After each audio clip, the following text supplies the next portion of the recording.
Hey everyone, welcome back to another flavor-packed episode of We Eat So Good. This week, Courtney's doing an experimental Mojo pork on the charcoal grill, and I'll let her talk about it. Alright, so a lot of backlog on this one. So when I want to experiment, I kind of go through the pantry, go through the fridge, see what we got, and then I look for a recipe that can use all of that stuff. And so we had some really random stuff. We have had a blooming herb garden. So I had mint, oregano, what else? All sorts of other things. And then I had these clementines, and I was like, there's no way I'm going to be able to find something, and look at me. Not only did I find it, but I also tweaked it. Yeah, when you were listing off the ingredients for the marinade, I was like, okay, oregano, okay, orange zest, lime zest, garlic, but then I was like, orange juice? But orange juice goes really good with pork with another recipe we tried, so it just sounded really good. Then you get the cilantro in there, and it just sounded great, and it comes out really good.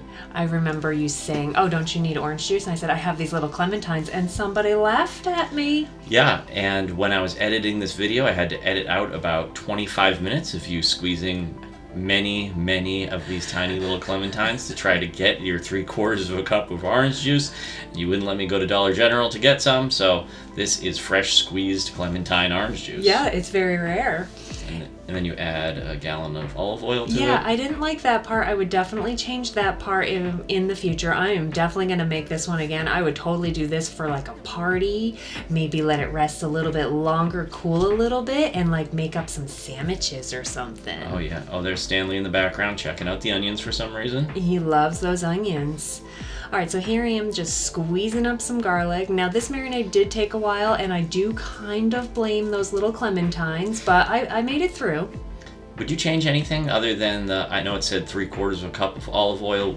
You made a little slash when you printed out the recipe and changed it to 1/4 of a cup. Yeah. Anything else you think you'd do different? Well, this recipe also just wanted lime juice, and if I'm going to be zesting little tiny oranges, why wouldn't I zest a little tiny lime? I mean, I want that lime flavor. Oh, so basically just a little bit less oil and lime zest. Yeah. Awesome. Maybe a little more salt. Yep.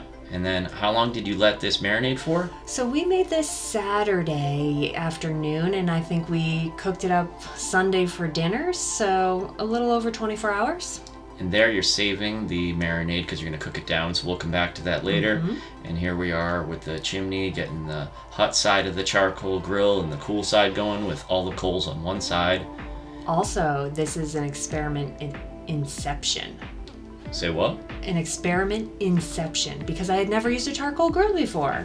Yeah. So it's completely different than the gas grill, but it's really fun, and you get that awesome smoky charcoal flavor, which is great. It is so much. It's like way more interactive than the gas, because the gas you just turn on, and I don't want to brag, but I'm pretty good at a gas grill. This, I had to kind of find my mojo. You've had to find your mojo with the Mojo pork? Yeah. I like that. So here you put in your temperature probe. So once we got a really good dark sear on it, temperature probe, and then just wait for it to come up, and look at that. Ooh, yeah. Look at this thing. That looks like fake. That's how good that looks. And then you tent it off, and while it was kind of resting under the tinfoil tent, you made some fried plantains. This is like bonus features. You have Mojo pork and a fried plantain video. You guys are so lucky.